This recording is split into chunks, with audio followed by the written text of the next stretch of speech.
Olá pessoal, bom dia, boa tarde, boa noite. Meu nome é Marcelo, também conhecido como Moita por alguns. Está aqui meu e-mail. E eu tenho sido até aqui o monitor de matemática do curso de Tecnologia da Informação. E agora a gente está com os nossos vídeos aqui em high-tech, em Ultra HD. Tem até controle remoto agora para a gente controlar os vídeos aqui. E a gente vai começar, a partir de agora, uma série de filmagens e tutoriais aí a respeito de diversos assuntos. Vai pintar aí um curso de eletrônica, um curso de arquitetura de computadores, mais um pouquinho sobre matemática e alguns outros assuntos.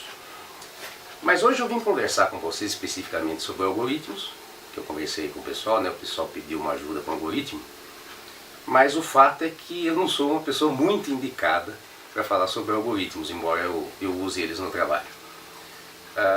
Eu trabalho já faz mais de 20 anos com computadores, trabalhei com construção de computadores, modificação de computadores,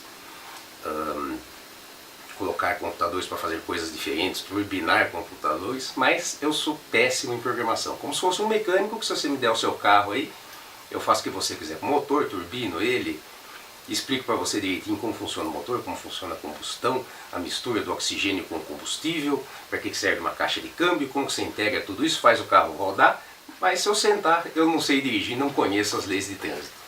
Então não posso ajudar muito vocês com a matéria propriamente dita. Mas eu acho que seria interessante eu comentar com vocês o que exatamente é um algoritmo, o que você está fazendo, o que está acontecendo com essa coisa estranha chamada computador quando você faz um algoritmo e programa ele com as instruções desse algoritmo. Então é disso que a gente vai falar um pouco aqui. Então o que eu vou dizer não vai servir de matéria da prova, o que você vai ver aqui não vai te ajudar na prova, mas acredito que vai te ajudar a estudar e entender melhor o que você está fazendo aí no curso. Ao longo do curso vocês vão ter depois, vocês vão ver nesse semestre programação em C, depois programação em Java, programação para a internet, isso tudo vai ficando mais claro. Vão ter também arquitetura de computadores, e isso daí vai deixar mais claro esse assunto todo para vocês. Mas principalmente, para quem está pegando esse bonde pela primeira vez, não está entendendo nada, eu acredito que vai ser interessante esse vídeo. Então eu sugeri o seguinte, fecha aí a apostila do algoritmo, vamos esquecer um pouco a matéria, e vamos conversar um pouquinho sobre computadores. Afinal de contas, os nossos algoritmos são para programar essas máquinas aí. Vamos falar um pouco disso, eu acredito que isso vai melhorar a nossa cultura geral sobre o assunto e vai deixar vocês mais entendidos do que está acontecendo quando você programa um computador. E aí depois você pode ir lá e dirigir esse carro, né? Pode ir lá e estudar o assunto com uma visão melhor do que está acontecendo. Então eu quero oferecer para vocês essa visão, vou convidar vocês para perderem aqui comigo uma horinha. Vou falar sobre assuntos que não têm uma relação direta com a prova, mas acredito que vai ser bastante proveitoso. Vamos lá? Bom, nós vamos falar... Cadê o computador? Estou falando de computador e já perdi o computador. Cadê? Está aqui.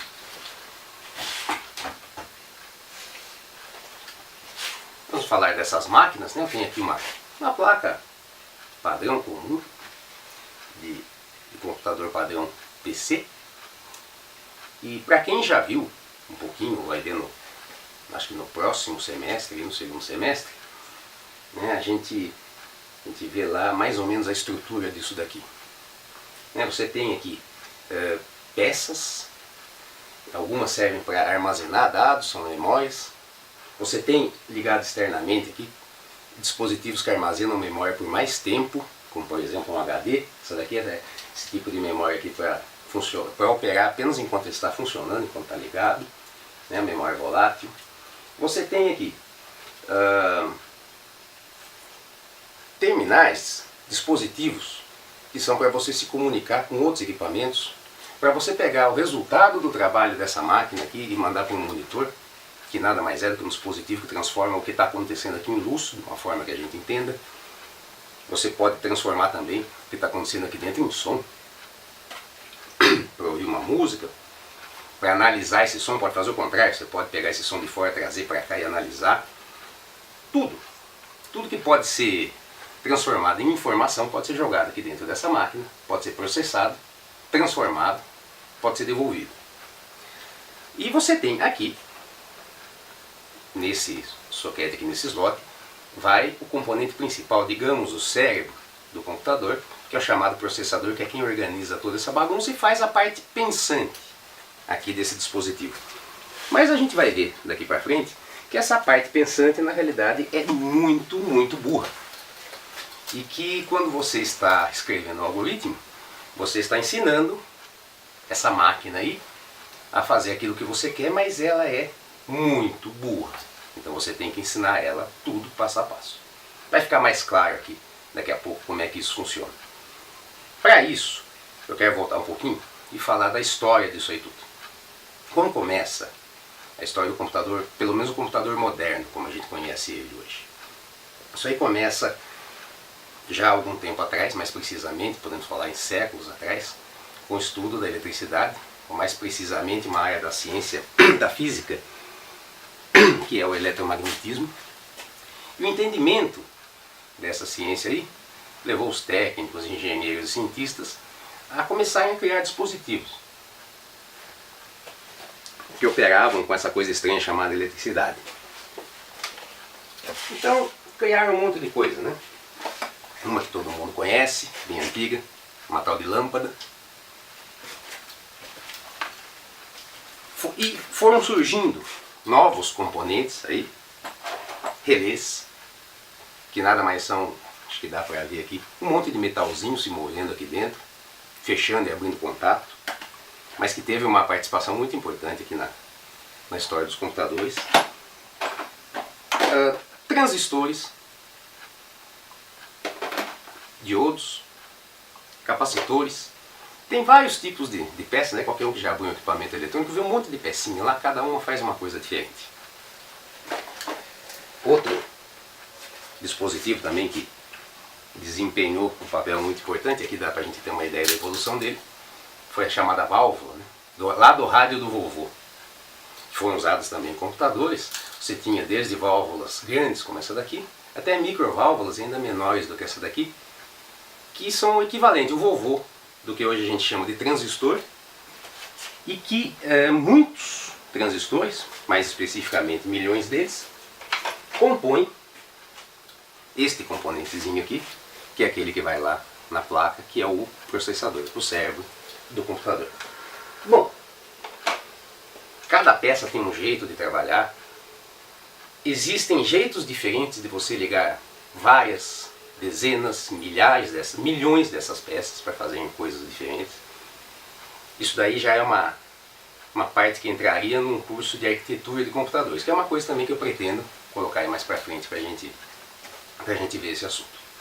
Agora eu vou dar só uma pincelada nisso aí tudo para a gente focar no tal do algoritmo. Bem, até aqui eu falei da parte física dos computadores, como são construídos, peças. Na realidade eles existem desde a antiguidade. Se você pensar num computador, na seguinte definição de computador, pense nele como qualquer dispositivo físico, ou seja, pode ser mecânico, pode ser elétrico, pode ser hidráulico, pode ser pneumático, qualquer tipo de dispositivo que nós somos capazes de criar e que sejam capazes de, ao funcionarem no seu funcionamento natural, sejam capazes de processar informações. Eles não fazem isso de maneira consciente, nenhum circuito tem consciência do que está fazendo. O simples funcionar dele pode ser interpretado como uma manipulação de informações. Com o tempo isso daí vai ficando bastante claro, e você percebe que o computador simplesmente não sabe o que está fazendo. Ele faz simplesmente o que a gente manda fazer através do algoritmo, e a gente interpreta isso daí como informação. Que entra informação, que sai a informação que é manipulada. Mas qualquer dispositivo pode fazer isso. O ábaco, aquele aparelhinho que os chineses usavam lá, que eram umas hastezinhas com umas pedrinhas, umas pontinhas. O camarada simplesmente usava para fazer operação de soma, ou de multiplicação, ou de subtração, operações básicas. É um aparelho milenar já. A famosa, essa daqui eu sugeriria que o pessoal pesquisasse, quem quiser, como um artefato interessantíssimo, a famosa máquina de Anticítera, que foi um equipamento descoberto aí no século passado, numa uma embarcação que naufragou perto dessa ilha grega de Anticítera, por isso esse nome. E interessantíssimo, o dispositivo, algo parecido com um relógio grande, mostrava resultados através de ponteiros, e como todo bom grego, a função desse equipamento era simplesmente fazer previsões astronômicas. Eclipses, movimentos dos planetas, esse tipo de coisa. Já antes de Cristo, né, existia a máquina. É um computador, mecânico, mas é. Computadores mecânicos, que surgiram aí depois na Idade Moderna, de Babbage, de Pascal. Máquinas de calcular mecânicas, que talvez quem tenha aí uns cabelos brancos tenha visto elas funcionando, até que a gente chegou nesse computador eletrônico que é o que se usa hoje. Vai vir mais coisa por aí, mas por enquanto, e por um bom tempo, ainda vai ser esse daí que vai ser usado. Então pense no computador como qualquer dispositivo que você pode montar, que ao final do funcionamento você possa interpretar informações. Isso vai ficar mais claro daqui a pouco também quando eu der um exemplo. Pois bem, então nós somos capazes de montar máquinas, qualquer tipo que for, fazer essas máquinas funcionarem. E o funcionamento delas nos traduz informações. Bom, falamos da parte física, dos componentes, tudo, mas tudo isso aí naturalmente tem que ser montado, tem que funcionar e tem que ser interpretado de alguma maneira. Essa parte, que nós chamamos de arquitetura, ela começa a surgir especificamente ali no século XIX, mais ou menos 1850, quando surge um camarada chamado George Boole. Bastante gente aí deve ter ouvido falar, é falado aí também no curso, que foi um matemático inglês que escreveu um trabalho interessantíssimo, um livro interessantíssimo chamado Uma Investigação das Leis do Pensamento. Olha o título, Uma Investigação das Leis do Pensamento. Foi um trabalho pioneiro, interessantíssimo. A grosso modo, Boole se preocupou com as leis do pensamento humano, como nós pensamos, mas da forma mais simples possível, tentando traduzir isso para uma linguagem matemática. Ou seja, existe alguma linguagem matemática, existem propriedades matemáticas com as quais nós podemos estudar as formas mais simples de pensamento que nós podemos conceber? Sim, existe. E se existe matemática para essas estruturas muito simples de pensamento, talvez essa matemática possa ser usada para a construção de máquinas. Só que isso daí não era perceptível quando ele fez esse trabalho, nem ele estava preocupado com isso também. Ele estava preocupado apenas com estudar essas leis, e o trabalho dele acabou sendo até ridicularizado pelos colegas de academia. O pessoal falava para ele: Boole, larga disso daí e vamos trabalhar com matemática séria, né? Mas felizmente, um camarada chamado De Morgan, Augustus De Morgan, que era o bambambam da Academia de Matemática na Inglaterra, ele leu o trabalho de Boole e falou: não, peraí, isso aqui é matemática boa, isso aqui é um assunto muito interessante, sim. E ajudou a divulgar o trabalho de Boole, inclusive acrescentou um resultado muito importante ao trabalho do Boole, que foi o famoso Teorema de De Morgan. Se você olhar esse trabalho aqui, realmente a primeira impressão que dá, você fala: como é que alguém perde tempo com isso?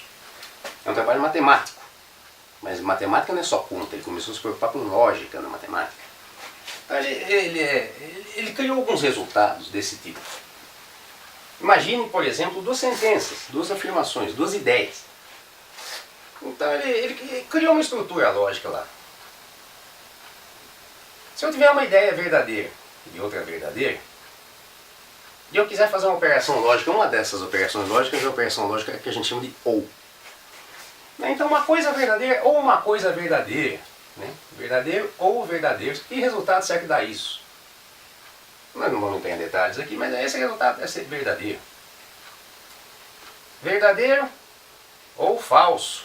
Que resultado será que simboliza aqui essa junção aqui de verdadeiro ou falso? Verdadeiro também. Como se eu tivesse duas afirmações, te desse duas afirmações, você pode escolher uma verdadeira ou falsa. Então escolha a verdadeira. Da mesma forma, ao contrário, falso ou verdadeiro. Tá, vai dar verdadeiro também, tanto faz a ordem. Agora, se eu te dou duas afirmações falsas, te conto uma mentira ou outra mentira, você não tem como escolher um resultado que não seja uma mentira, uma informação falsa. Trabalho tonto, né? Como é que alguém perde tempo com isso? E realmente alguns matemáticos pensaram assim. Eu não faria diferente também. Mas, um pouco depois, aí já começo do século XX, vem um cara chamado Claude Shannon. Ele morreu não faz muito tempo, não, eu lembro quando morreu, acho que deu até mais ou menos 2000 e pouquinho. Deu tempo dele ver o resultado do trabalho dele. E esse cara aqui,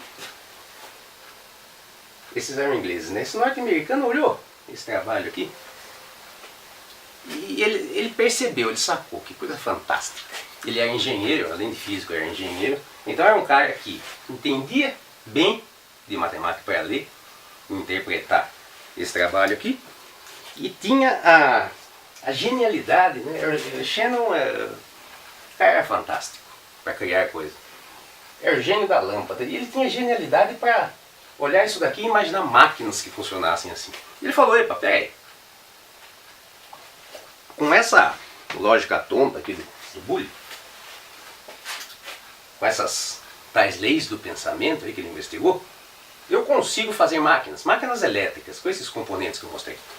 Eu consigo fazer máquinas que são capazes de, por exemplo, somar números. Fazer operações matemáticas simples. São capazes de se comunicar umas com outras. E ele escreveu um trabalho interessantíssimo, um livro interessantíssimo, chamado Teoria Matemática da Comunicação. E por isso, inclusive, ele é considerado o patrono, o pai da TI, né, da teoria da informação. E vários outros cientistas, engenheiros se aplicaram aí a esses resultados. E o final da história era o seguinte. Com isso aqui, Boole estava colocando no papel toda a teoria matemática necessária para a gente construir um computador eletrônico. Ele mesmo não percebeu. Foi preciso vir gente depois de trabalhar essa ideia. Mas nascia ali a ideia que ia permitir pegar os componentes, vários deles até já existiam, e com isso daqui ligá-los de uma forma que isso aí formava algo que hoje nós chamamos de computador. E funciona. Bom, detalhes de como isso daí é feito já seriam também objeto desse curso, esse tutorial que a gente vai ver mais para frente aí da arquitetura de computadores. Mas quando você olha como isso funciona, é fantástico. Isso é fantástico. E fantasticamente simples. Isso que é interessante. Fantasticamente simples e funciona fantasticamente. Bom, então esse foi todo o aparato teórico que surgiu para essas máquinas serem construídas. Aí vem um camarada, vieram vários, mas veio um em particular, chamado John von Neumann.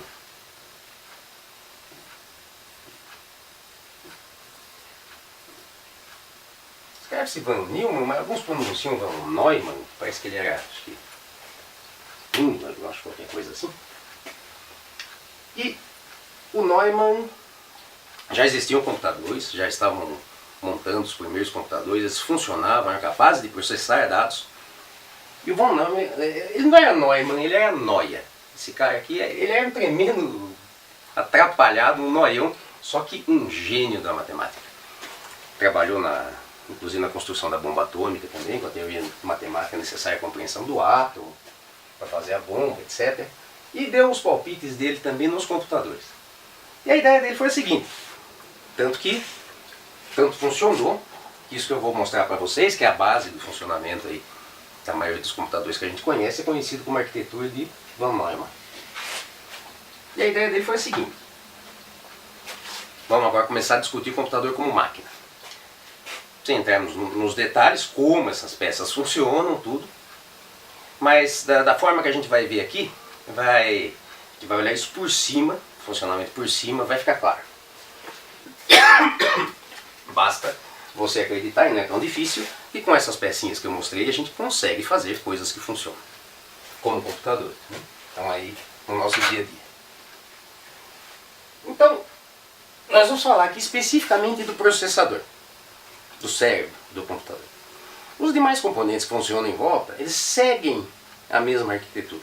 Mas se você entender o processador, você entende os demais.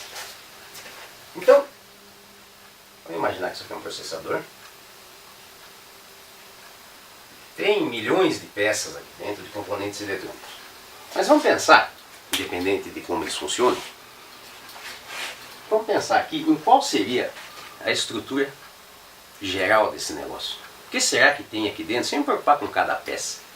Se fosse uma cidade isso aqui, sem me preocupar com cada casa, mas qual que é a estrutura dos bairros? Quantos bairros tem?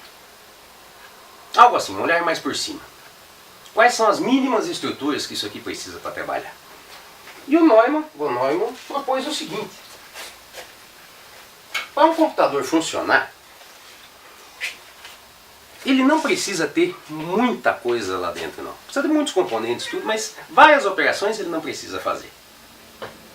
Só que algumas são essenciais que ele estejam nele e ele faça, para que um computador funcione direito.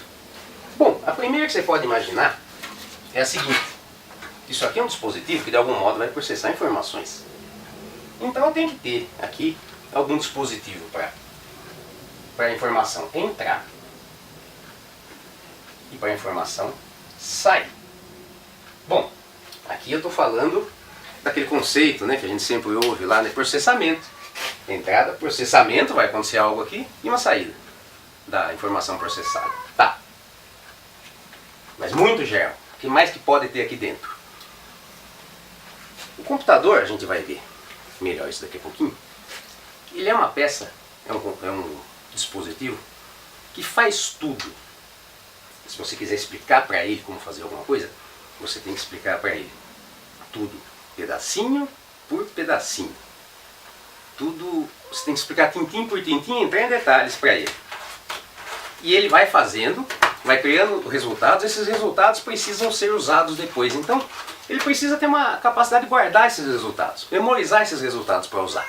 Então ele precisa de algum modo, de algum dispositivo aqui dentro, que seja capaz de armazenar dados. Ou seja, uma memória. O que é relativamente fácil, bastante fácil de fazer com componentes eletrônicos. O difícil numa memória é você fazer caber muita memória no espaço pequeno, ou então ela ser muito rápida. Mas criar uma memória com componentes não é tão difícil, não. É uma coisa que é uma tecnologia que já começou a ser desenvolvida faz bastante tempo. E tá, ele é capaz de guardar dados. Mas ele precisa processador, né? Ele precisa fazer algum tipo de processamento com esses dados aí. E qual que é, se a gente fosse pensar, qual que é o mínimo processamento necessário, a mínima capacidade que os circuitos têm que ter para que eles façam coisas úteis? Bom, basicamente, a grosso modo, ele precisa fazer o seguinte: ele tem que ser capaz de executar aquelas operações da lógica de Boolean que eu falei, da álgebra de Boolean, aquele verdadeiro e falso lá.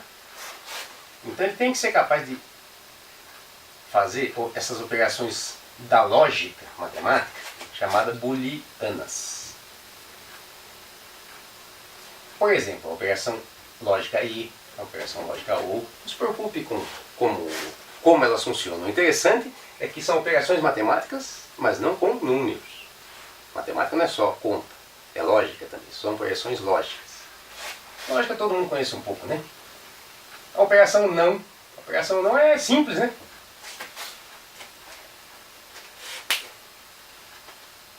Se eu falo para você, isso aqui é preto, tá, é preto. Agora se eu falar, isso aqui é verde, você fala, não verde. Operação não. Quando você tem várias possibilidades para uma coisa, como por exemplo várias cores com uma caneta,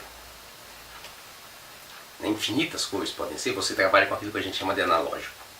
Mas quando você resume isso a apenas duas possibilidades, por exemplo, só existissem canetas pretas e brancas. Então eu te mostro isso aqui e a única possibilidade de você me responder é preto, ou então não branco. Não branco equivale a preto, não é isso? Nesse universo de branco e preto apenas que eu falei. Quando você tem apenas dois valores, sejam numéricos, sejam cores, seja o que for, você entra na famosa eletrônica digital, na lógica digital, que é a base disso tudo aqui. Então essas operações aqui, tem outras aqui, né? Não, tem a operação sim, a própria sim. Tem a ou exclusiva, tem várias aqui, você pode fazer. São operações que não envolvem números, apenas lógica. E circuitos eletrônicos são capazes de fazer de uma forma muito simples essas operações. Chega a ser fantástica a simplicidade com que os circuitos são capazes de realizar essas operações, que também são muito simples. Então, o processador aqui dentro tem que ser capaz de realizar isso aqui.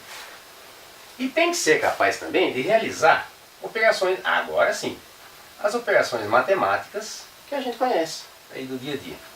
Particularmente as chamadas básicas.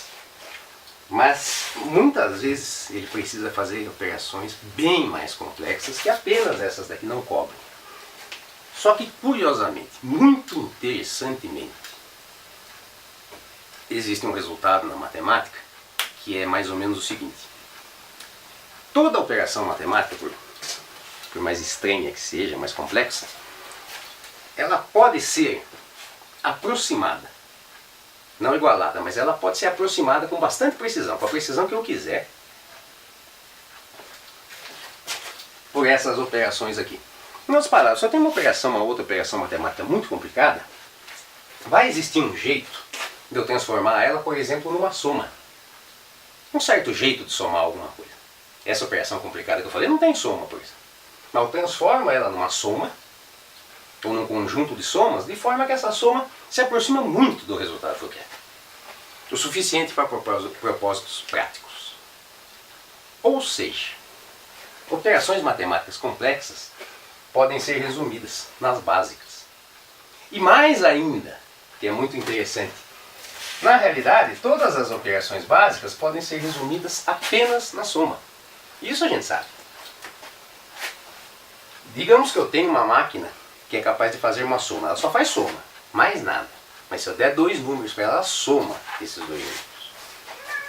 Ora, então, se eu colocar nessa máquina aqui esta informação e esta informação, ela é capaz de somar as duas informações e me dar o resultado. A máquina faz soma, só que ela faz, mas isso que ela faz. Essa mesma máquina seria capaz, por exemplo, de fazer uma subtração? Ela não faz subtração. Mas eu posso pedir para ela fazer esta soma.